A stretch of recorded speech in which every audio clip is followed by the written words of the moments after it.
Five Nights at Frickbear's 3 is the best game to come out of the FNaF franchise in recent years, and it's not even close. To put it bluntly, I'd argue the FNaF series might be in the worst spot it's ever been at the moment, as the modern releases are incredibly buggy, and the FNaF 2 movie was the FNaF 2 movie, but this only caused me and many others to absolutely adore how fantastic Frickbear's 3 is when it released. For those who are unaware, Five Nights at Frickbear's 3 is a FNaF fan game that's essentially if Ultimate Custom Night became a roguelike, as every night you'll have to defend your office against a certain selection of animatronics like normal, but after each night, you'll be sent to a salvaging location and must choose even more characters to ward off on the next day, which can cause the amount you're dealing with to become incredibly hectic. Just like most other FNaF games, many of these characters either utilize or rely on audio cues just to defend against them. The game even makes that fact clear every time you start it up, and this caused me to get a terrible idea. Is it possible to beat Five Nights at Frickbear's 3 without any sound? The rules are quite simple. For one, I'm not allowed to listen to the game audio, ever. So I'll have to deal with a ton of animatronics who rely on audio to defend against without being able to hear them. Secondly, I'll be aiming to complete 3 of the game's endings while deaf, which means I have to somehow defeat multiple bosses at a major disadvantage. Finally, I must play in the game's hard difficulty, so the animatronics will move really fast, and I'll have to salvage a ton of them across the entire playthrough. This challenge forced me to employ some absolutely absurd strategies, such as gambling my way to victory, befriending some of the animatronics, and most of all, forcing me to play an actual FNaF game as a guy who never plays actual FNaF games. This is Five Nights at Frickbear's 3 with no sound, and our playthrough begins with us needing to survive 5 nights while being completely oblivious to the world around us.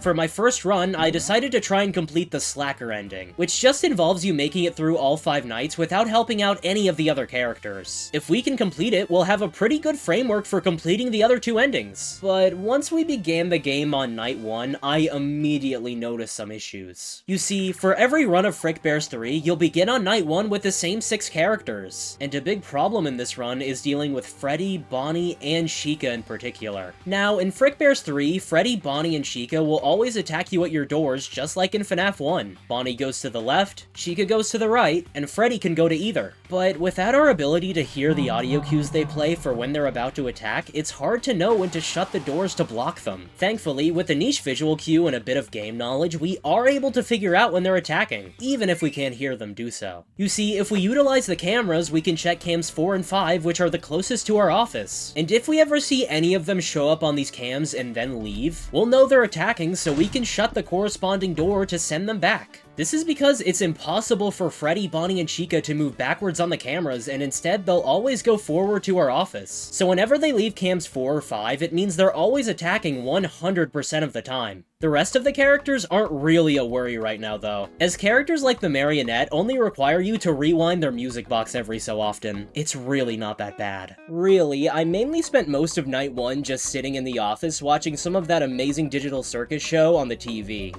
I'm gonna f***ing Jack in the theater. Oh my god, this finale sucks! Also, I should probably mention that instead of playing as any of the 4 regular night guards, I decided to mod in 3 different characters to play as, one for each run. For this run in particular, I decided to play as Chef Pee-Pee, not only because I wanted to see his stupid little reflection whenever I flipped up the cams, but also because I knew he already has the FNaF experience. Anyways, after clearing night 1, we make it to the first salvaging section of the game, where we're forced to salvage 3 out of the 6 available animatronics in order to take them with us into our next night. For this challenge, we'll want to focus on taking characters that are more visual instead of audible, such as our first 2 salvages, Golden Freddy and Withered Bonnie. These guys can suddenly show up in your office sometimes when you flip down the cameras, but all they require you to do is put on the mask until you see them go away. They're super simple. For my 3rd salvage, my options weren't fantastic, but I eventually settled on taking Endo, as the only way we can get jump scared by him is by turning on the flashlight when he's active, which we don't really need to use at the moment. Fun fact, basically all the characters in this game are voiced, including Endo, and he ends up sharing the same computer voice as First Prize from Baldi's Basics. Thankfully, I'm not able to hear it because if I could, I think it might give me PTSD. Anyways, Night 2 is admittedly pretty tame even with these new additions, as we still aren't forced to do much. But thankfully, Frickbear 3 features a ton of minigames you can play in the downtime. A lot of these are actually based on old school Nintendo games, and if you play them during the night, you can earn tokens to buy items in the game's shop. Now, I know Minesweeper is objectively the best one to play, as it gives you the most tokens if you're good at it, but I don't want this to just turn into another "This FNAF fan game taught me how to play Minesweeper" video, okay? I ain't nothing like y'all. So I instead opted to play Circus Sorter for tokens, which is based on that one Bob-omb sorting minigame from the GOAT Super Mario 64 DS. With these tokens, I'd always make sure to buy the distortion clocks in the shop, as each one fast forwards an hour of the night when purchased. So every time I made it to 4 AM, I'd buy them both to instantly make it to 6 AM. Although, after completing Night 2 and taking a look at my options at who to salvage at the next location, one thing immediately became clear. Toy Freddy is a f***ing loser! Long gone are the FNAF days where he was an absolute Chad, as Toy Freddy in Frickbear 3 is an absolute chud because his mechanic is to simply beat his high score in one of the minigames before the night ends. The problem is that Toy Freddy is completely dog shit at every game he touches, as his high scores can be beaten in like 20 seconds when the night starts, leaving him weeping and sobbing on the floor like a bitch for the rest of the night. This guy is not El Sacrificio, he's El Fracaso. Unfortunately though, after salvaging Toy Freddy's sorry ass, I still need to pick 2 more animatronics to take, and my options aren't great. Toy Bonnie and JJ are vent animatronics who roam the vent system and require you to listen to their voice lines to know when they arrive at your office so you can scare them off with a mask. Oh, that's just Freddy. For now, we'll really just want to avoid salvaging any vent animatronics in general, as they're pretty audio heavy. Out of these 5, we'll also want to avoid salvaging Mangle, as he can take up our cams at random and can jump scare us if we look at her for too long. Mangle's fat ass can also take up our entire view of cams 4 and 5, which means we sometimes will have no way to see Freddy, Bonnie, or Chica. They're a huge no. I begrudgingly decided to salvage Toy Chica and RxQ as they seem to be the best of the worst, but not long after this, I stumbled into Candy Cadet's shop, where I discovered something absolutely extraordinary. You see, in Frickbear 3, every time you salvage an animatronic, you'll end up receiving money based on their difficulty, and you can use this money to buy new upgrades and minigames in Candy Cadet's shop for your run. And wouldn't you know it, one of those minigames just so happened to be a full-on slot machine. And as it turns out, my urge to gamble would be the catalyst for breaking Frickbear 3 wide open.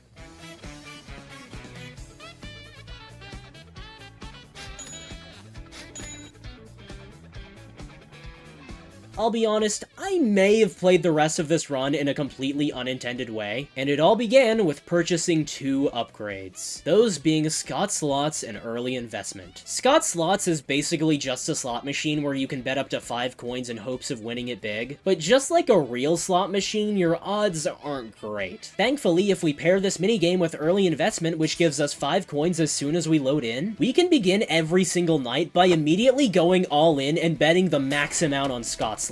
If we lose, it's not a worry, as we can infinitely reset and keep playing indefinitely until we start the night with a huge token jackpot. I ended up making gambling completely impossible to lose. Wow, Withered Bonnie, I just won another huge token jackpot! What do you think about that? Tienes un problema serio con los juegos de azar. Necesitas ayuda profesional, mi amigo. Whoa, that's exactly what I was thinking!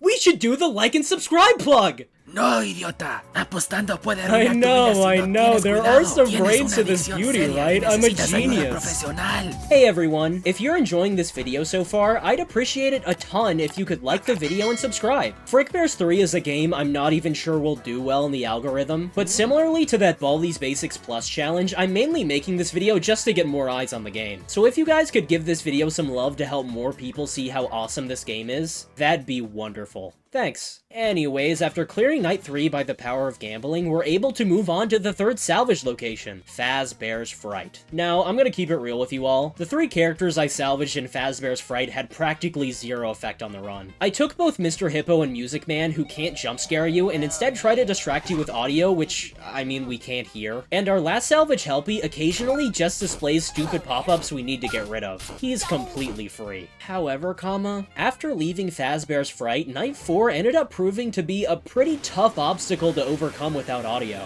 And it's all thanks to the 2 salvaged characters I've yet to discuss. Those being RXQ and Toy Chica. Starting with RXQ, his gimmick is that he'll slowly materialize on the left side of the office. And every so often, you'll have to shine your flashlight on him to make him go away. And if you leave him be for too long, you'll get jump scared. The problem is that I also salvaged Endo, who directly opposes you using your flashlight, as you'll get jump scared if he sees you have it on. So whenever they would both show up, I'd be in a lose-lose situation of either flash RXQ and die to Endo, or wait out Endo and die to RXQ. The second problem was Toy Chica, as if you flip down the monitor, there's a chance her cupcake will spawn somewhere in your office, and if you don't click it to remove it in time, you'll get jump scared. To my surprise, Toy Chica actually turned out to be pretty audio heavy, as the main tell of knowing the cupcake is in the office somewhere is by the super obvious blinking sound cue it makes. Now in my head, I didn't think finding the cupcake would be so bad, as even though I've lost the sense of hearing, I still have my sense of smell, so I thought my fat ass could just guide me to victory.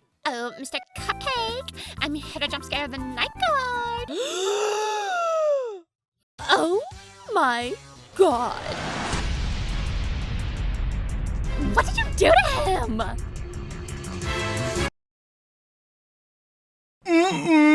In reality though, Toy Chica's cupcake can sometimes spawn in some devious corners of the office that aren't always visible. So more often than not, even though the cupcake's audio would play, I'd be completely clueless he's there.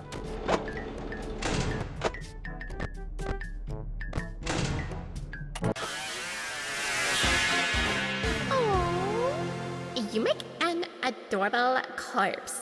I know, Toy Chica, I'm divine, aren't I? But thankfully, there's also some brains to this beauty, as I think I've just had a wonderful epiphany. What if we kill RXQ? Okay. Hear me out on this, right? I realized that out of all my office threats, the only one actually forcing me to flip down my cameras is RXQ. Everyone else just so happens to show up because I flipped down the monitor. Golden Freddy, Withered Bonnie, Toy Chica, they can all only show up if I flip down the monitor and can never do so while it's open. So theoretically, if I just deathcoined RXQ as soon as the night started, there is literally no reason for me to leave the cams, as everyone else won't show up unless I do so. So what if I stayed in the monitor for the entire night? I genuinely think this idea proves I might just have an IQ too high for this world, as thanks to that Scott slot strategy from earlier, I could keep resetting until I immediately won a jackpot and got the funds to deathcoin RXQ like 10 seconds into the night. And from there, it was completely impossible for every single remaining office threat to kill me. At this point, I only really had to deal with Freddy, Bonnie, and Chica, but besides them, I could gamble completely uninterrupted. The only problem was all the power being drained from the monitor being on 24/7. But thanks to my gambling winnings, I was able to fund the purchase of every single battery pack in the shop to keep me from powering out, and the 2 distortion clocks to end the night at 4 AM. And once I cleared Night 4 and made it to the final salvage location, Williams Woods, the strategy only got even better. Out of the 6 salvageable animatronics, Plushtrap, Twisted Wolf, and Nightmarionne are made completely irrelevant by this tactic, as the former 2 can only attack if you flip down the monitor, and in the case of Nightmarionne, he can only jump scare you if you look at him in the office, a place we're never at to begin with. We now have 9 animatronics in total that can show up in the office, and literally none of them can kill us. Now, as a brief aside, one thing I've already mentioned is how Frickbear's 3 loves to reference other games, especially within its minigames. But in the case of Nightmarionne, he houses a clever nod in one of his voice lines that I absolutely adore. You see, one of Nightmarionne's voice lines is the phrase phrase memento mori, which roughly translates to remember that you must die. This line not only fits the character well because he's all about death, but it's made even cooler because Nightmarionne's original voice actor from FNaF UCN just so happens to be Alex Lee, who also just so happened to voice the protagonist Makoto Yuki in the Persona 3 remake, which just so happens to be a game all about knowing you will die, where the phrase memento mori is plastered throughout the entire thing. God, it's such a good reference! Genuinely, this is probably the most clever nod I've ever seen, and it's in a fucking FNaF fan game of all things. But being honest, I probably had more to say about that simple voice line than any of Night 5, as the infinite monitor strategy made completing it a breeze. At this point, I now had like 7 animatronics in my office that were completely chill with me. I mean, just as long as I always stayed on the monitor, they would never attack me. We were surprisingly becoming great friends. Although, it's probably because they kept seeing me constantly win it big on Scott slots and wanted an influence on how I spent the money. Hey, we should go shopping at the mall when your shift is over. We would totes look fabulous. I know, right? We should go get our hair and nails done. We would slay! I have a better idea. While at the mall, you should go to GameStop and buy a copy of Persona 3. That game is to die for. Incorrect. He should acquire Baldur's Basics Plus instead. My brother is in that game. No, él necesita ayuda. A este ritmo no queda mucho tiempo antes de que...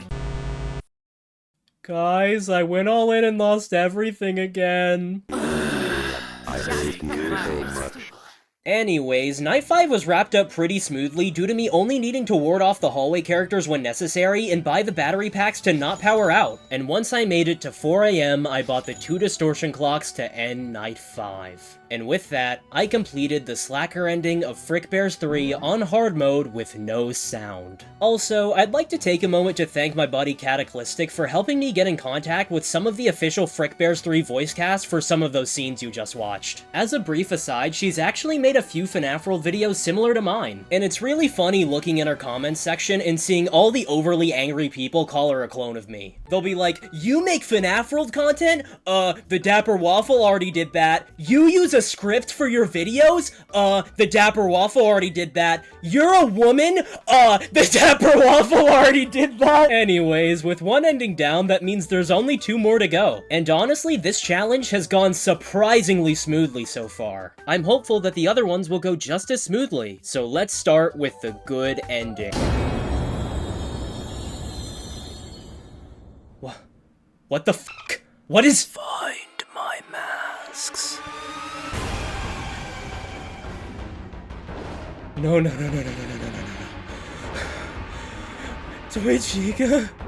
Nightmarionne? Can you help me?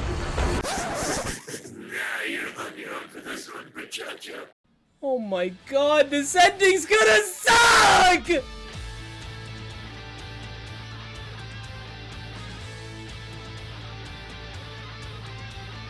I'm gonna be honest, I initially assumed the good ending of Frickbear 3 would be completely impossible with no audio, for one very simple reason. You see, the ending involves you obtaining a haunted mask from the marionette at each of the 4 salvage locations, and you do this in order to give them to Michael Afton at the end of each night. If you do so, you'll unlock a special bonus night for Night 6, where all the characters you've salvaged get replaced for a boss fight involving the main 4 Nightmare animatronics. Now, while most of the Nightmare animatronics are still manageable without sound, Nightmare Bonnie is a huge problem in particular, as the only way to tell if he's attacking is via a distinct audio cue that plays in the office, where you'll have to shine your flashlight at the doorway you heard it coming from to prevent his attack. Without any clue of when he shows up, Nightmare Bonnie alone makes this night seem pretty impossible without audio. Although, I think I might know of a workaround. You see, to start the run off, I decided to load in as my second modded character, SpongeBob SquarePants. I low-key just wanted to put El Boberto through the horrors for this one. I knew he just loved dealing with the nightmares. Anyways, I played through the game like normal and collected all 4 masks for Michael, but unfortunately, every time you take a mask, the building goes on lockdown and you'll have to avoid getting caught by these endoskeletons that roam the building and try to catch you.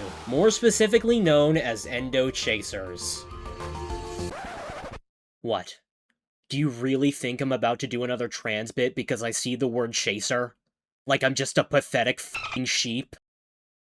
Is that all I am to you?! The 56 trans femme TheDapperWaffle joke aside, there's only one more thing to do before the boss fight, and it's to buy the cool glasses upgrade from Mendo's shop. These not only allow Bobby to look absolutely fly, but also replace our regular mask to make our vision way clearer when we have it on. And we'll use this fact to absolutely break the Nightmare's boss fight. You see, in this boss fight, we'll need to platform through 5 different levels in order to win, but if you ever decide to flip down the game to defend your office against the animatronics, it's still remains fully playable on your screen, albeit in a way smaller size. This is where our first trick comes in. Now during this night, we'll need to defend against both Nightmare Freddy and Nightmare Bonnie by utilizing the flashlight. For Freddy, we have to scare off his Freddles, and for Bonnie, we have to flash him in the hallway. But I ended up figuring out there's surprisingly no limit on your flashlight usage. So you can literally just go back and forth with your flashlight infinitely while playing the game, making it absolutely impossible for either of them to ever jump scare you. The only problem with this is when Nightmare Chica and Nightmare Foxy show up later in the night, as the way to defend against both is by putting on your mask, which obscures your view of the game. For Chica, you have to put it on when she looks at you in the window, and for Foxy, you have to do it when his timer hits 0. However,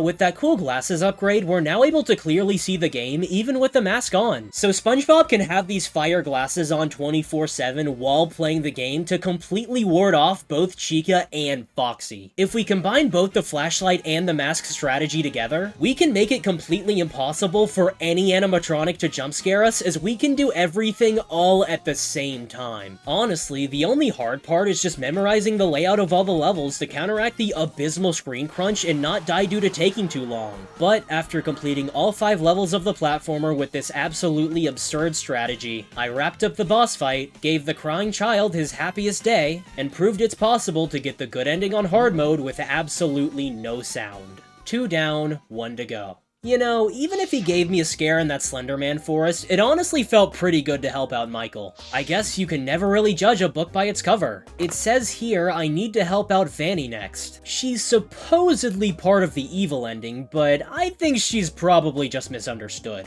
Oh, there she is! What do you need me to do first, Vanny? Hello! I need you to bring me the one, the only, Springtrap! Oh, and in case you don't know who he is, he's a Marty mate, so you know exactly what he looks like. Oh, I need him now. He's just the cutest.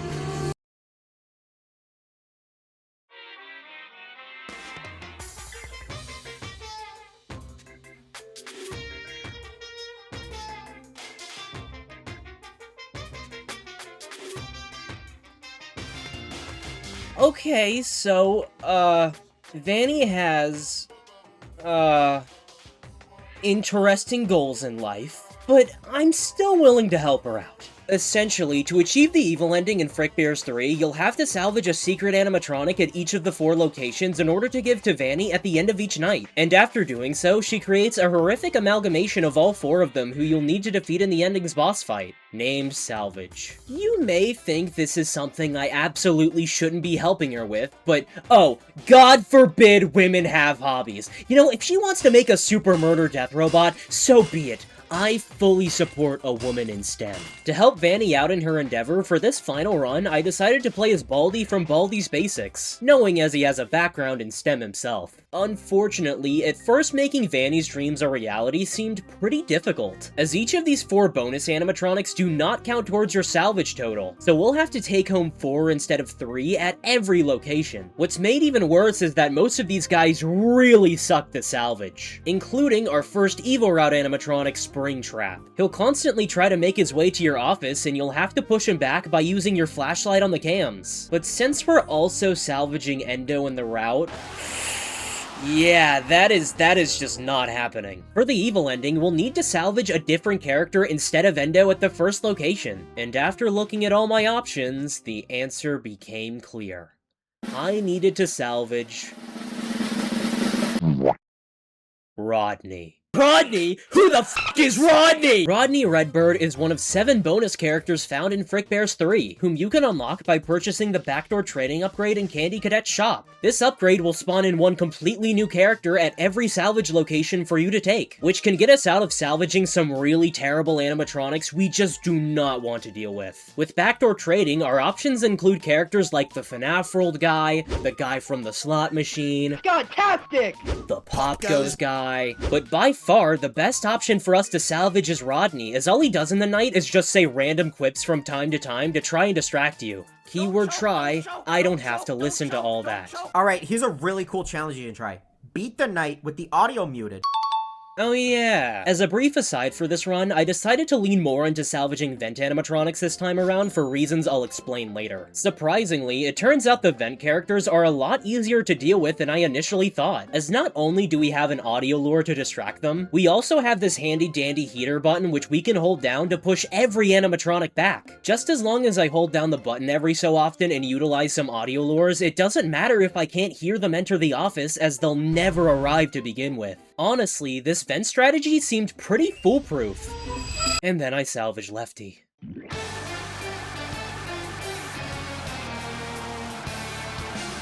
Lefty is the second animatronic we need to salvage for the ending. And to put it as eloquently as possible, Lefty sucks! I knocked down my whiteboard! Oh god, I'm gonna have to fix that! There's a reason why you'll see every YouTuber just deathcoin him whenever he's active, as Lefty is the antithesis towards everything you've been trained to do. You see, when Lefty's in the vents, he will actively avoid the audio lure, so the main way to push him back is via the heater. The problem is that Lefty is like fucking Unreal rank in the vents, as on later nights, if you don't have the heater on him every 10 seconds, he'll show up in your office and there's absolutely nothing you can do. I'm not kidding. He is genuinely that fast sometimes. Just like every other Fortnite player though, the main way to counter Lefty is to box him like a fish. As if he's ever in either of these corners, you can slap a lure on the side which keeps him stuck in place indefinitely. But we can't exactly do this because if we place the lure next to the exits here, it just attracts all the other vent animatronics to jump scare us instead. It got to a point that after dying to Lefty so much, I ended up torturing him by just holding down the heater and forced him to listen to that audio lure he hates oh so very much. You know, I wonder what the lore even sounds like for him to hate it so much in the first place.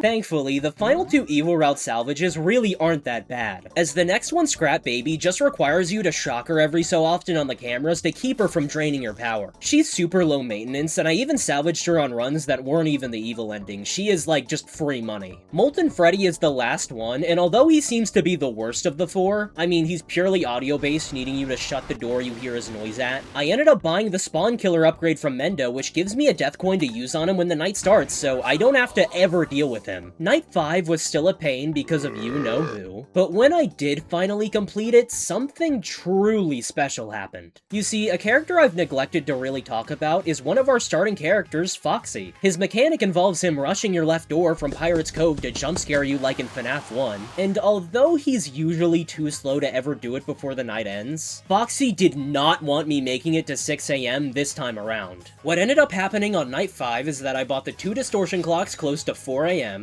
the timer reached 5:59, Foxy then decided to pull some 5:59, it be the Night Guard! Pymation's bullshit, and then rushed my door and lunged to jump scare me right as the clock struck 6 AM, just barely escaping my demise. Literally a perfect one-to-one of that old Pymation's animation back from 2015, I wouldn't have had it any other way. All that's left now is to give Vanny all 4 of the evil animatronics and we can make our way into the salvage boss fight. But before we do that, there's one final loose end I need to tie up. You see, a lot of you Frickbears fans might be wondering why I haven't decided to include either the money ending or the ultimate ending in this video, and instead just stuck with the other 3. I didn't include them for 2 reasons. For one, while I did record both, and both are entirely possible without sound, I realized I really just don't have a lot to say about them, and I really don't want to drag the video out. And secondly, in terms of difficulty without sound, salvage blows every other ending out of the water.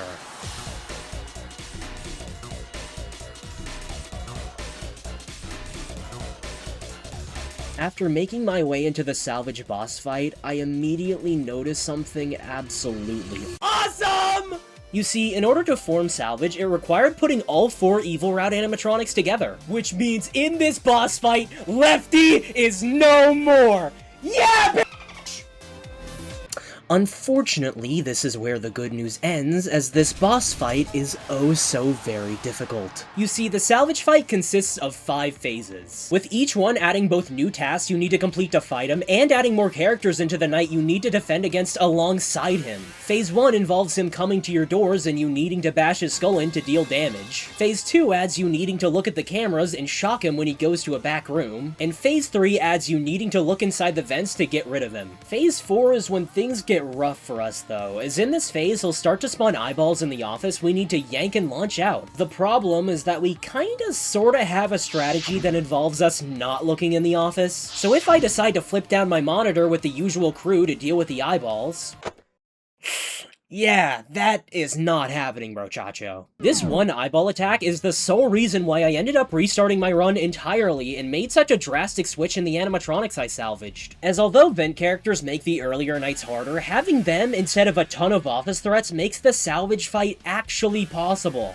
Phase 5 is definitely the worst of it though, as at that point, every character has spawned in, which means you'll have to fend off all the hallway animatronics, all the vent animatronics, all the office animatronics, all the while salvage is at its max speed, forcing you to do 4 different tasks to keep him away. Keep in mind, I can't hear any of this, and this caused me to develop some of the most nonsensical strategies I've ever seen. For example, whenever I decided to play a minigame for tokens during the fight, I would regularly tap the keys AD on my keyboard, which quickly shuts and opens both doors in the office. Because I have no eyes on salvage and I can't hear him enter the office, I'm forced to use the health bar of all things to know if he's there. As if I see him take damage after shutting the doors, I know he must be in one of the doorways about to attack, so I can spam the door keys a few more times to make him go away, without even seeing him there. I hope you believe me when I say this boss fight is not easy, and I had multiple heartbreaks at the very end of the fight, but after many attempts, I had devised a devious little plan. You see, a big problem in this fight is that while you can use death coins on salvage, it only removes one chunk of his health bar, and once you make it to the final phase, your death coins get stolen so you can't use them on him. The devs really want you to beat him legit. Something I noticed after testing is that if you death coin salvage when its health bar is in the middle of a phase, it'll give you progress into the next one, as it'll always remove a full phase's worth no matter what. So theoretically, if I made it to the very end of phase 4 where he's only got a teensy tiny sliver of HP remaining, I could death coin him and force him into his final phase with next to no health left. Now, this is definitely not how the developers want you to complete the fight, but after death coining salvage at the very end of phase 4, he entered the last one with only a sliver of health left, and all I had to do now was bash in his skull one final time. Yes! Oh my god! That strat worked so well, dude. Oh my god, like death coining him into his last phase where he had no health? Oh my god, I had like an IQ too high! And with that, despite Salvage's best efforts to escape his doom, the pizzeria burned down with both me and him trapped inside, killing us both. And the evil ending had been completed with absolutely no audio. Wait. Oh shit, I forgot I was playing as Baldi! Oh, he's dead. Oh god, he's like super dead. Guys, I don't think I'm gonna be able to make another Baldi video, like, he's gone. The fire got him, I mean, he's just completely dead.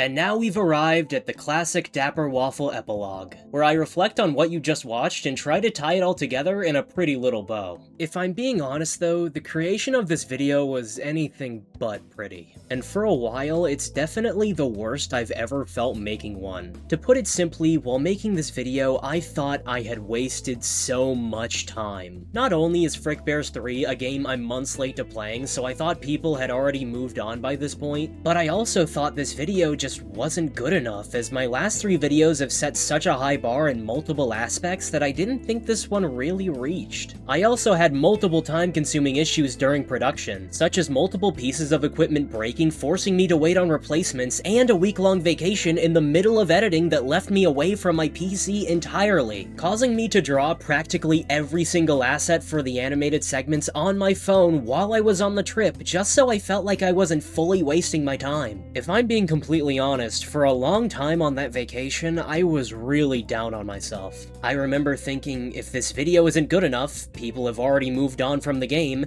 and it's taking me too long to make, what value am I even providing to the world? And then I got a DM. Astral Spiff, a huge creator that I've looked up to immensely for years, shot me a DM saying how much he enjoyed my last Baldi's Basics video, and how much he was impressed by my work. He didn't even need to send this. I mean, this was 2 weeks after the video came out, and I don't even think he's ever played Baldi before. But nevertheless, he still wanted to let me know that even if it takes a while to make something new, my work is always being loved and appreciated. This has got to be the most meaningful DM I have ever gotten, and it really taught me a lot. Sure, maybe it takes me a while to make these videos, and sometimes I might feel like I'm not working hard enough, but even when you don't feel like you're doing enough in the world, there's still so many people that care about you, and love what you've already done for them. And even if Frickbears is a game that's a lot more niche than what I usually cover, and won't really rake in the views, lots of people will still watch these silly little videos of mine regardless of if they have a strong connection to the game I'm playing or not. Besides, I think I might just be being a bit too hard on myself. I mean, as a creative, even if you make something that isn't your favorite work you've done, that doesn't mean it isn't anyone else's. I know this ending is a little out of left field, and it's not at all anything I had built up in the video, but I want to let you all know that you guys are the best fans that I ever could have asked for, and I will forever be grateful that I've been given this opportunity. This channel was the greatest thing to ever happen to me, and I can't wait to see what else is in store for years to come.